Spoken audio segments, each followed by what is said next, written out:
بسم الله الرحمن الرحيم. شباب تالتة ثانوي طلاب الشعب الأدبية. آه شوية مسائل حلوة كده هتلم معاك الجزئية بتاعة معامل ارتباط سبيرمان اللي هو الدرس التاني الوحدة الأولى. المفروض تكون خلصت بيرسون واتفرجت على فيديو الحل على بيرسون وسبيرمان، وده حل على سبيرمان. تمام، سمي الله كده. ده ثانوية عامة 2023. هنا بيقول لي ايه؟ بيقول لي إذا كان مجموع فيه تربيع بيساوي 63 والنون بيساوي 8، طبعا انت عارف القانون بيقول لك ايه؟ ايه بيساوي 1 ناقص 6 في مجموع الفيه تربيع على نون في نون تربيع ناقص 1. يلا نعوض. يبقى 1 ناقص 6 مجموع الفيه تربيع، مجموع الفيه تربيع اللي هو كام؟ 63 على نون اللي هي بكام؟ 8 في 8 تربيع ناقص 1. تمام، كتبت الكلام ده كله. يلا نحله على الآلة. 1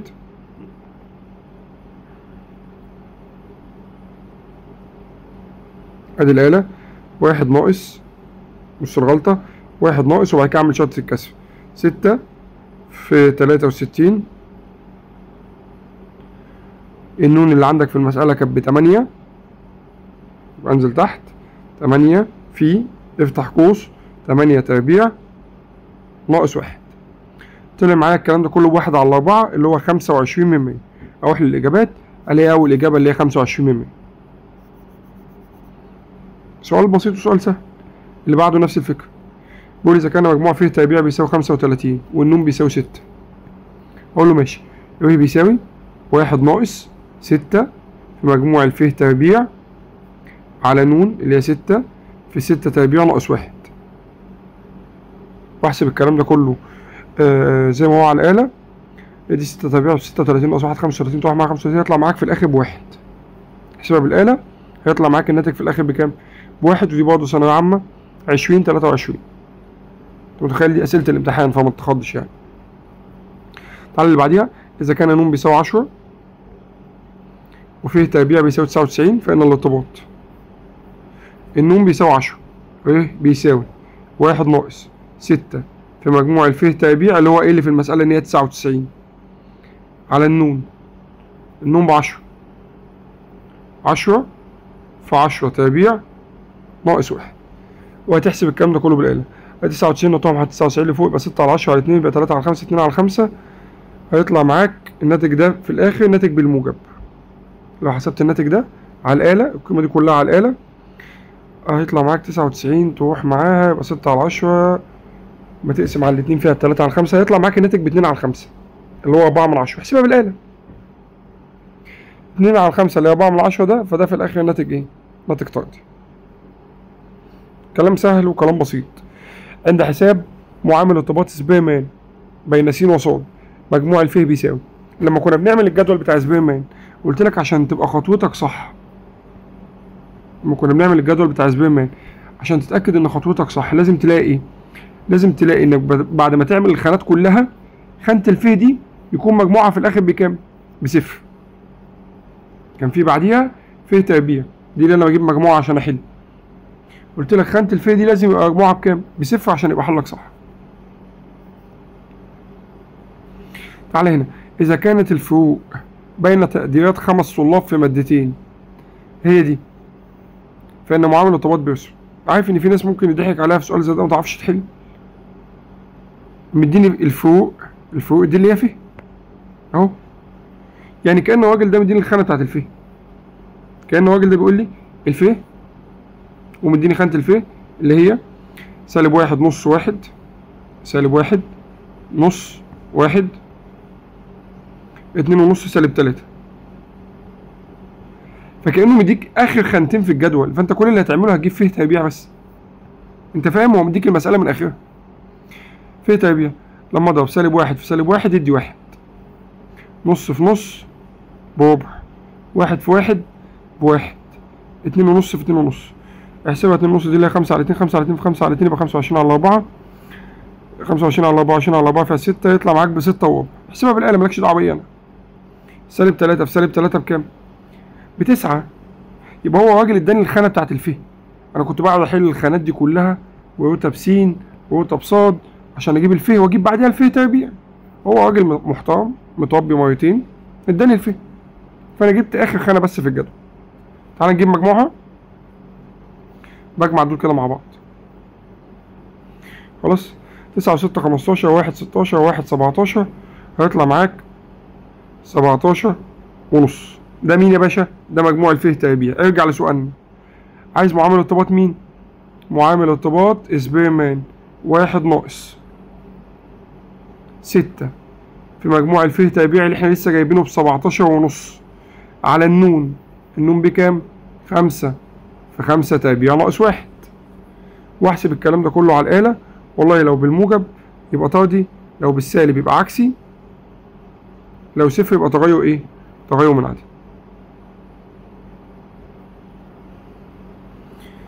تمام يا مستر، كمل.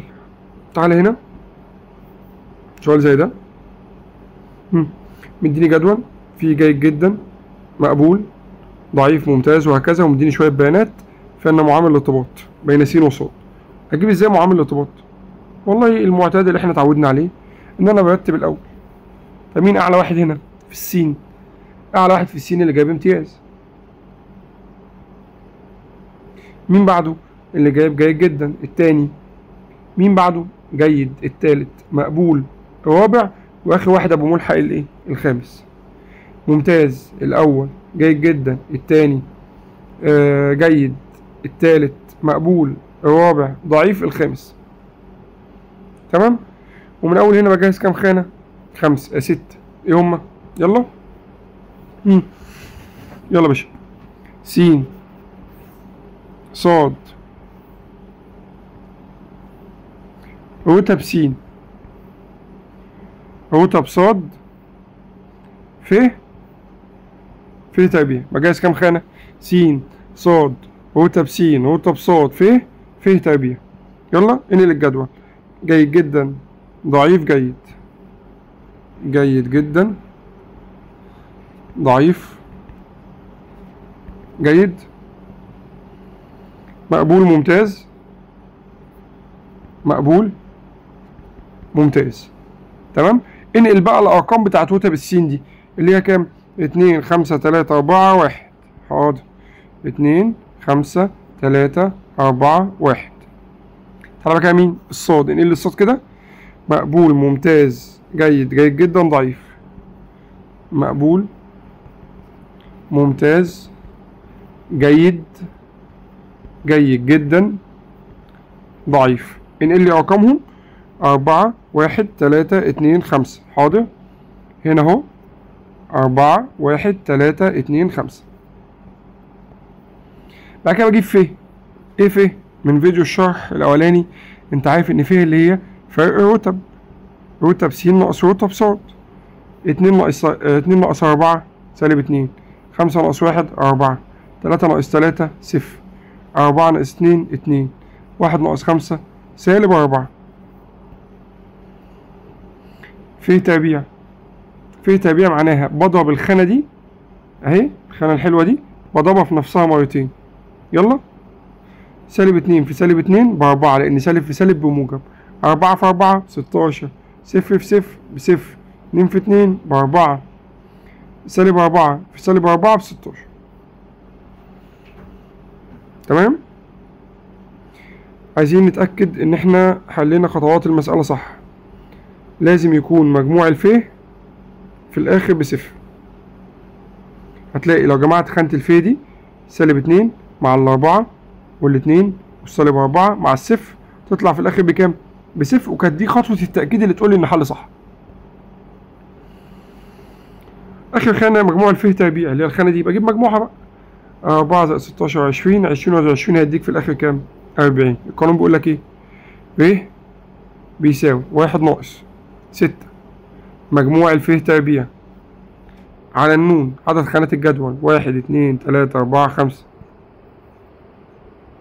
في 5 تربيع ناقص 1.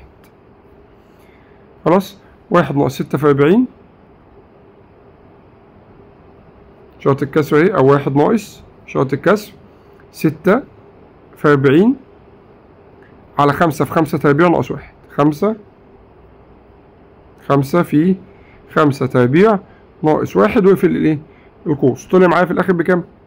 طلع معايا في الاخر بسالب واحد اللي احنا كنا بنقول عليه عكسي تام. تمام. تمام. تعالى هنا، ده ثانوية عامة 2023 معامل ارتباط الرتب لسبيرمان بين س وص. هعمل نفس الحاجة، ارتب 1 2 3 4. 1 الاول على الفصل، التاني على الفصل، التالت على الفصل، الرابع على الفصل. ونفس القصة هجهز الخانات هي س ص رتب س رتب ص ف تربيع، واعمل نفس الحاجة. دي محلول زيها كتير في الفيديوهات بتاعت الشرح، واللي فوقيها زيها، مع اختلاف بس ان اللي فوق دي تقديرات او رتب، واللي تحت ده قيم. تعالى هنا، ثانوية عامة 2018. إذا كان مجموع ف تربيع بيساوي صفر فإن معامل الارتباط. اكتب القانون. ر بيساوي 1 ناقص 6 مجموع ف تربيع على ن في ن تربيع ناقص 1. تمام. طب ماشي، المفروض أعمل إيه يعني؟ ف تربيع دي بكام؟ بصفر، فأنا أشيل دي وأحط مكانها صفر. صفر في أي حاجة هيدي إيه؟ صفر. وصفر على أي حاجة هيدي إيه؟ صفر. هتلاقي المقدار ده كله اختفى، مين اللي اتبقى؟ 1. تاني، 1 ناقص 6 في صفر على ن في ن تربيع ناقص 1. مبدئيا 1 ناقص 6 في صفر على ن في ن تربيع ناقص 1. مبدئيا أي حاجة في صفر هيدي صفر. الصفر ده على أي حاجة في الدنيا هيدي صفر، فهتلاقي كل المقدار ده اختفى. مين اللي اتبقى لك؟ الواحد.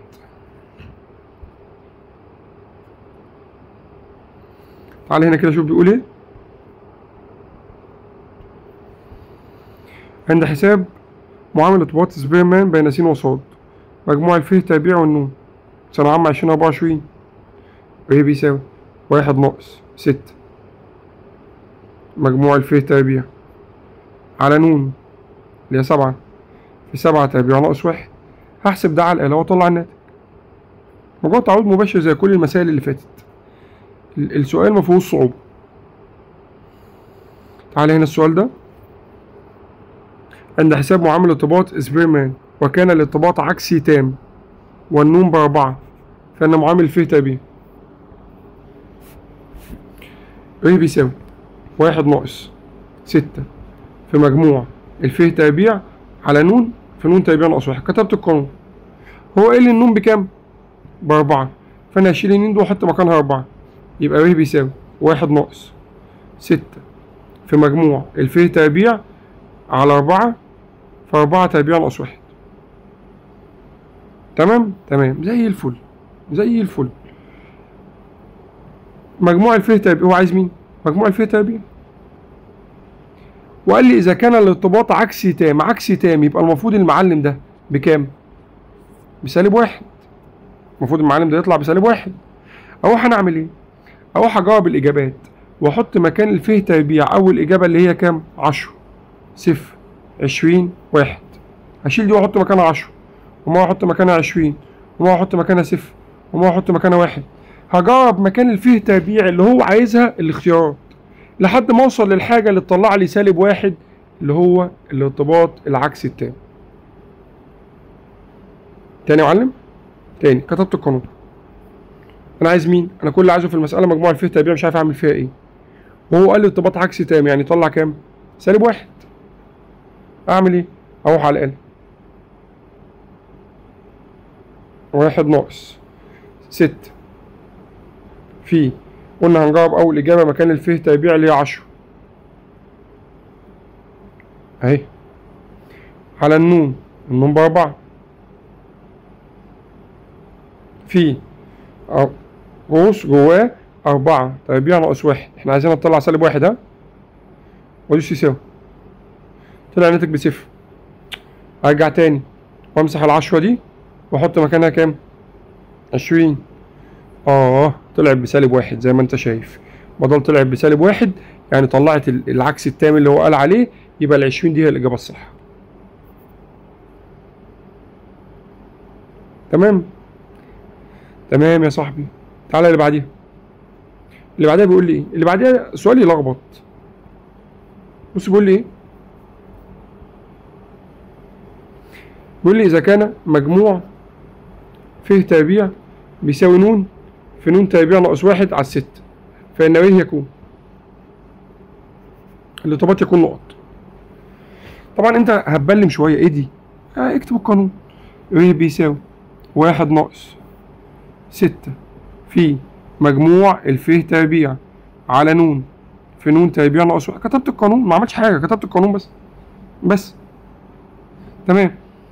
بعد كده هو اداك معلومة بيقول لك إن مجموع الف تربيع هي الليلة السوداء اللي قدامها دي، فده معناه إن أنا ممكن أشيل مجموع الف تربيع دي وأحط اللي يساويها. يعني إيه يا مستر؟ يعني أشيل الف تربيع دي وأحط مكانها القيمة اللي هو قال عليها. ما هو اللي قال يا عم، أنا مالي. تمام. يبقى أنا استبدلت الف تربيع بالحاجة اللي قدها اللي هو قال عليها. دي في البسط هتروح مع دي في المقام، والنون اللي في البسط دي هتروح مع النون اللي في المقام، والبتاع اللي في البسط دي تروح مع البتاع اللي في المقام. كل حاجة اختصرتها في الضرب والقسمة. لما اختصر كل حاجة يبقى 1. مش كلها علامة ضرب وقسمة؟ في الضرب والقسمة لما اختصر كل حاجة كأني بقول 7 على 7 يدي 1. فأنا بعد ما اختصرت كل حاجة مين اللي اتبقى؟ اتبقى هنا مستر 1 نزل زي ما هو، والليلة دي بعد ما اختصرتها كلها ادت 1. 1 ناقص 1 يدي كام؟ 0. والصفر ده تغير منعدم. سؤال حلو. تعالى السؤال ده بيقول لي 3 مجموع ف تربيع بيساوي ن في ن تربيع ناقص 1. أنا مش عارف، أكتب القانون. ب بيساوي 1 ناقص 6 في مجموع الف تربيع على ن في ن تربيع ناقص 1. تمام يا مستر. وبعدين يا مستر نشيل مين ونحط مكانها مين؟ فاكر المعلومة اللي هو مديهاني؟ هو مديني معلومة اهي المعلومة دي إن دي قد دي، فأنا كل اللي أعمله والله يا مستر أنا ممكن أشيل دي وأحط مكانها اللي بيساويها. ما عملتش حاجة، كتبت القانون وشلت حاجة وحطيت مكانها اللي هو بيساويها. هتلاقي لما تيجي تختصر يروح مع والله لما أجي أختصر هلاقي إن الحلوة دي هتروح مع الحلوة دي. هيبقى مين؟ هيبقى 1 ناقص 6 على 3. لو حسبتها بإيديك أو بالآلة هيدي -1، والسالب 1 ده أنت عارف إن هو عكس عكس تاء. تمام. تعالى هنا آخر سؤال. السؤال ده مجموع ف تربيع بيساوي 20 ومديني البتاعة دي مش عارف استخدمها في مجموع ف تربيع بيساوي 20 ومديني علاقة كده على جنب بيقول لي ن تربيع ناقص 2 ن ناقص 15 بيساوي 0. ن تربيع ناقص 2 ن ناقص 15 بيساوي 0. بيقول لي عايز أنا زيك مش عارف أعمل طب دي من زمان كانت بتتحلل. فاكر التحليل؟ قوس وقوس حاجة وحاجة، كام في كام ب15 والكلام ده. طيب لو فاكره بإيديك حلل بإيديك، ودي بعكس الإشارة تبقى النون ب5، ودي بعكس الإشارة يبقى النون بيساوي -3. مفيش نون بالسالب لأن النون ده عدد خانات، مفيش عدد خانات بالسالب، فيبقى النون بكام؟ ب5. طب يا مستر أنا معرفش أحلل بإيديا، ممكن تساعدني أحلل بالآلة؟ امسك آلتك الجميلة واكتب مود 5 3. بيطلع لك المنظر ده. بكتب ايه يا مستر هنا؟ بكتب المعاملات. يعني ايه المعاملات؟ الارقام اللي هنا اللي هو الواحد والسالب 2 والسالب 15. فبكتبها ازاي؟